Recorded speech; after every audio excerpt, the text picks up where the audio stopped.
I hope you all have solved the quiz on partnership and averages. चलिए let's discuss it with the very first question. देखिए first was a DI on partnership. Direction for 1 to 3 question was you have to solve the question based on the given information.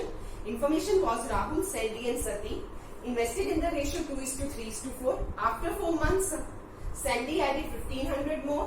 Rahul withdraw 800. After 6 months more, Sati added an investment equal to half done by Rahul in first 4 months. Sandy invested 50% more than the investment done by Sati in first 10 months, whereas Rahul invested equal to the investment done by Sandy in first 4 months. Ratio of profit to Sati to that of the total profit is 125:376 and we need to solve the 3 questions. Chaliye then, let's start with the question. In the question that we are given that Rahul, Sandy and Sati are invested in the ratio 2:3:4, which means Rahul, Sandy and Sati invested in the ratio 2:3:4, which means Rahul's investment is 2x, Sandy's investment is 3x, Sati's investment is 4x. After 4 months, Sandy added 1500 more. 4 months बाद Sandy ने 1500 add कर दिया and Rahul withdraw 800. Rahul ने 800 withdraw कर लिया. Next, after 6 months more, Sati added to his investment an amount equal to half of the investment done by Rahul. मतलब 6 more months, मतलब 4 के बाद 6 months और टोटल 10 months हो गए. अब वो कह रहे हैं सती ने कितना इन्वेस्ट किया है? Amount equal to half of the investment done by Rahul in first 4 month. First 4 months में राहुल की इन्वेस्टमेंट थी 2x, इसका हाफ x और इन्वेस्ट किया तो टोटल कितना हो गया? 4x plus x 5x. Next, whereas Rahul and Sandy invested 50% more than the investment done by Sati in first 10 months. First 10 months में सती ने इन्वेस्ट किया 4x, इसका 50% 2x.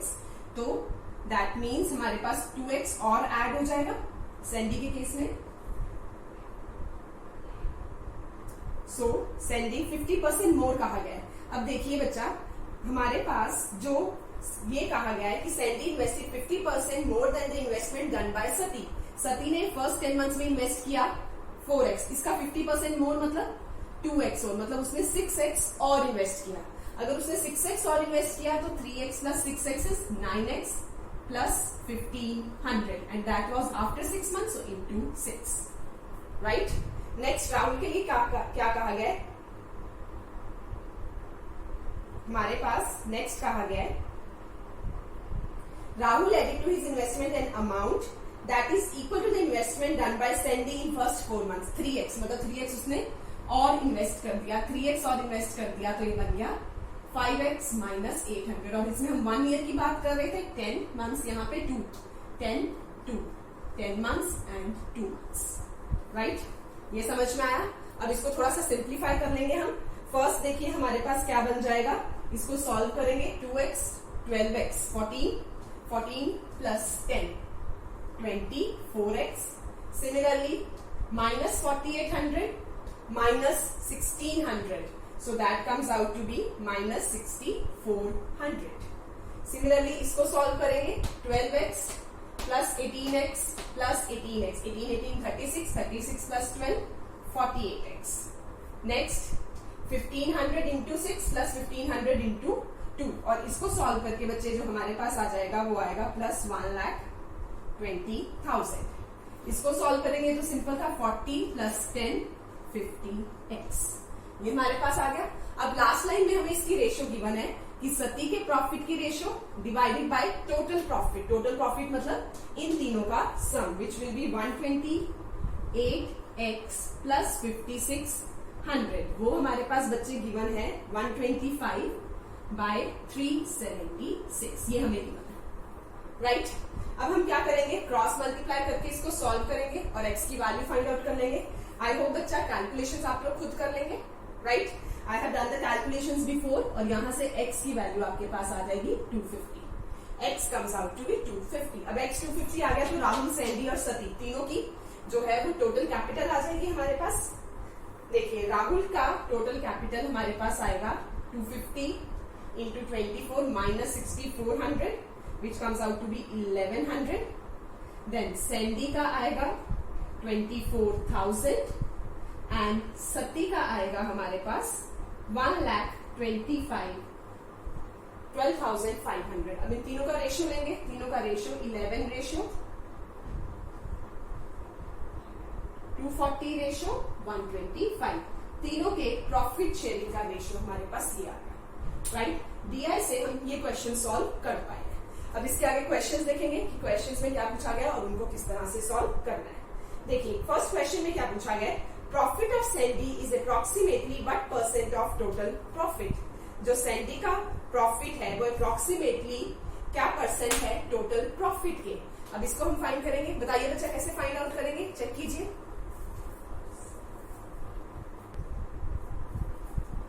परसेंटेज पूछी गई है। अब देखिए इसमें से हमारे पास जो है वो सैंडी का कितना था 240 divided by total profit ratio हमारे पास क्या है, इन सभी को ऐड करेंगे 11 plus 240 251 plus 125 which comes out to be 376 multiplied by 100, right.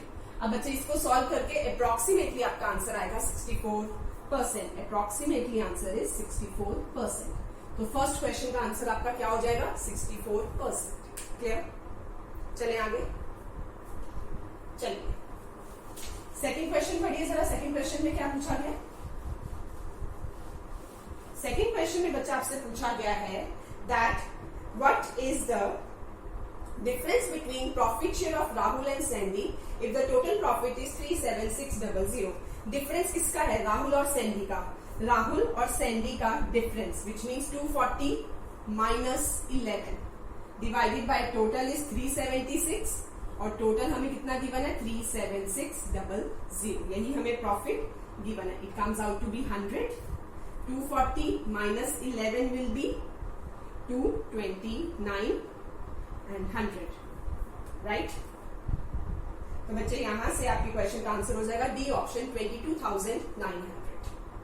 Third one, B has 250% more than the initial investment of Sati for a year. एक साल के लिए वीर ने कितना इन्वेस्ट किया 250% more than the initial investment of Sati. सती की initial investment हमारे पास बच्चा कितनी थी, सती की इनिशियल इन्वेस्टमेंट थी 4x, राइट। और वीर ने इससे 250% ज्यादा इन्वेस्ट किया है which means 4x plus 10x 14x, right. और वीर ने जो ये इन्वेस्टमेंट है और x की वैल्यू हमारे पास गिवन थी, x की वैल्यू हमारे पास बच्चे आई थी 250,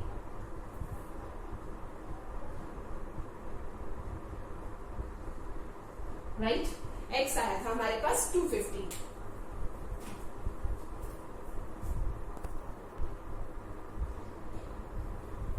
तो बच्चे इसको सॉल्व करके हमारे पास ये क्या आ जाएगा 3500। अब उन्होंने पूछा है कि ये इन्वेस्ट कर दिया उसने 2 साल के लिए कंपाउंड इंटरेस्ट पे, तो मुझे बताना है वहां से उसे इंटरेस्ट कितना मिला। अब आगे बच्चा इजी है, कंपाउंड इंटरेस्ट का फॉर्मूला हम लोग अप्लाई कर देंगे। देखिए कंपाउंड इंटरेस्ट का फॉर्मूला हमारे पास क्या बनेगा, कंपाउंड इंटरेस्ट का फॉर्मूला हम सभी को पता है, इंटरेस्ट फाइंड आउट करना हो तो फॉर्मूला क्या रहता है P1 plus R by 100 power time minus P, right. Principal is 3500, rate of interest हमें गिवन है 20%, 20 by 100 is 1/5, time is for 2 years minus 3500। तो बस बच्चे इसको सॉल्व करके हमारा आंसर आ जाएगा 1540। तो थर्ड क्वेश्चन का आंसर क्या रहेगा 1540। क्लियर, आई होप बच्चा ये चीज आपको क्लियर हुई होगी, first second third question, right. चले आगे, चलिए फोर्थ क्वेश्चन पे चलते हैं। पढ़िए जरा फोर्थ क्वेश्चन आपको क्या कहा गया। Fourth question was easy question, आपने शायद कई बार अगर क्विजेस सॉल्व किए होंगे तो ऐसा क्वेश्चन एनकाउंटर किया होगा। फोर्थ क्वेश्चन में आपको क्या कहा गया है that there were 35 employees in the startup company. If the number of employees increases by 7, the expense sent for the refreshment increases by 42 per day, while the average expenditure per head diminishes by ₹1. Find the original expenditure for the refreshment. Now, if there were 35 employees, so let us suppose average is X. 7 और employees आ गए, 42 हो गए, तो जिसके कारण average कितने से कम हो गया, x माइनस 1 से कम हो गया, पर ओवरऑल एवरेज कितने से इंक्रीज हो गया, 42 रुपीज से इंक्रीज हो गया। मतलब इन दोनों के सम का जो डिफरेंस है वो क्या है, 42, विच मीन्स सम, इस केस में सम क्या होगा, 42 ऑफ x माइनस 1, इस केस में सम 35x, और इसका जो डिफरेंस है वो क्या है, 42। करेक्ट, इसको सॉल्व कर लेंगे। 7x 42 उधर जाके ऐड होगा, दैट बिकम्स 84, x की वैल्यू आपके पास क्या आ गई, 12। अब क्या पूछा गया, original expenditure for the refreshment find out हो जाएगा 35 इंटू 12 विच इज 420। तो आपके फोर्थ क्वेश्चन का आंसर क्या रहेगा, 420, right. Clear everyone. Fifth question was very easy. A student finds the average of 10 positive integers. Each integer contains 2 digit, मतलब 2 digit number है। By mistake the boy interchanges the digit of one number, say BA for AB, मतलब 24 था, लेकिन suppose उसको 42 लिख दिया, जिसके कारण average becomes 1.8 less than the previous one. What was the difference of the 2 digits A and B? Very easy question. अब देखिए इस क्वेश्चन में हम क्या करेंगे, let us suppose the correct one was AB. तो करेक्ट क्या होना चाहिए था, 10 of A plus B। Incorrect one was BA, तो इनकरेक्ट क्या होगा, 10 ऑफ B प्लस A। ये कॉन्सेप्ट पता है ना, B at 1 place, A at 10 place. अब इन दोनों का जो डिफरेंस है, करेक्ट वैल्यू को प्लस करेंगे, इनकरेक्ट वैल्यू को माइनस करेंगे। इनका जो डिफरेंस है वो किसके इक्वल है, एवरेज जो है वो 1.8 से डिक्रीज हो रही है, या राइट। तो दैट मीन्स एवरेज 1.8 है, तो सम कितना होगा, 18, बिकॉज 1.8 टोटल नंबर्स हैं हमारे पास 10, विच बिकम्स 18। तो यहां से देखिए 10A minus A is 9A minus 9B is equal to 18, 9 common, A minus B is equal to 18, so A minus B is 18 by 9 is 2, so difference of the two numbers is 2। That is fifth question का answer क्या है, option C 2, right. Clear हो गया यहां तक सभी को। चलिए लास्ट क्वेश्चन की तरफ चलते हैं, that is question number 6।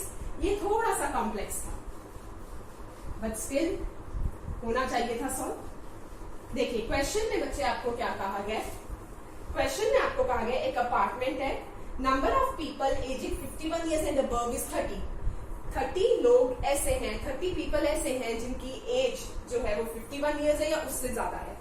At most means maximum 39 people ऐसे हैं जिनकी एज 51 से कम है।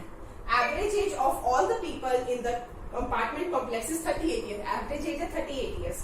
लार्जेस्ट पॉसिबल एवरेज एज निकालनी है कि 51 ईयर्स से कम के लोगों की जो है वो लार्जेस्ट पॉसिबल एवरेज एज क्या हो सकती है, राइट। अब इसमें मुझे ऐसा लगता है कि मैं एलिगेशन अप्लाई कर सकती हूँ, राइट। तो थोड़ा पहले क्वेश्चन को समझते हैं। क्वेश्चन में कहा गया है 51 ईयर्स तक की जो एवरेज एज है वो 30 पीपल की है, राइट। एट मोस्ट 39, बिलो 51 जो है वो हमारे पास क्या है, at most 39। At most 39 means 39 भी हो सकते हैं और 39 से कम भी हो सकते हैं। और ओवरऑल एवरेज जो है वो हमें गिवन है 38 ईयर्स।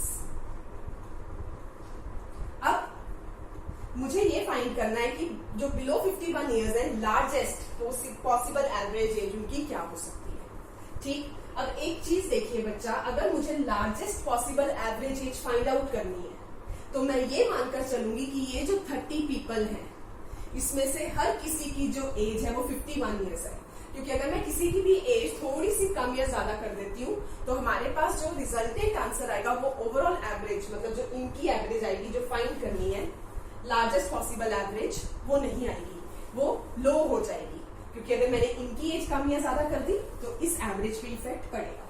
तो इसलिए मैं ये मानकर चल रही हूँ कि ये जो 30 ईयर्स है इसमें हर पर्सन की एवरेज एज या हर पर्सन की एज 51 ईयर्स है। अब देखिए एलिगेशन कैसे लगेगा, एज पे एलिगेशन लगाएं तो हम अगर, तो हमें ये पता है कि एक ग्रुप ऑफ पर्सन है जिनकी एज है 51 ईयर्स, दूसरे ग्रुप ऑफ पर्सन की एज हमें फाइंड करनी है और एवरेज जो है वो हमें चाहिए 38 ईयर्स।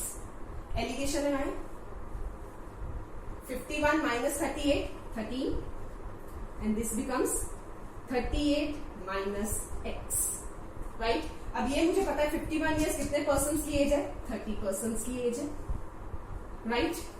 ये पॉइंट क्लियर है। अब मुझे यहां से बताइए 38 माइनस एक्स, इसमें नंबर ऑफ पर्सन हम क्या लेंगे, जरा सोचिए और बताइए।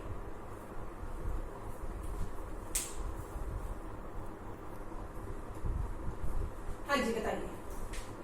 सबसे पहली चीज, सो सॉरी, 51 ईयर्स जो है वो 30 पर्सन थे, वो यहाँ पे आएंगे, राइट। अब यहाँ पे क्या लेंगे, क्योंकि हमें यहाँ पे क्या क्या गया, एटमोस्ट 39, तो लेट इट बी 39।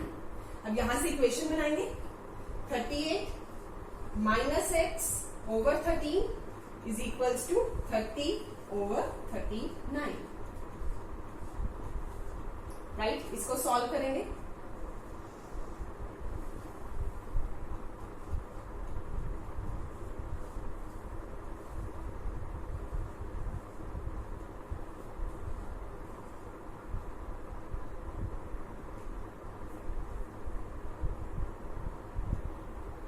हाँ जी।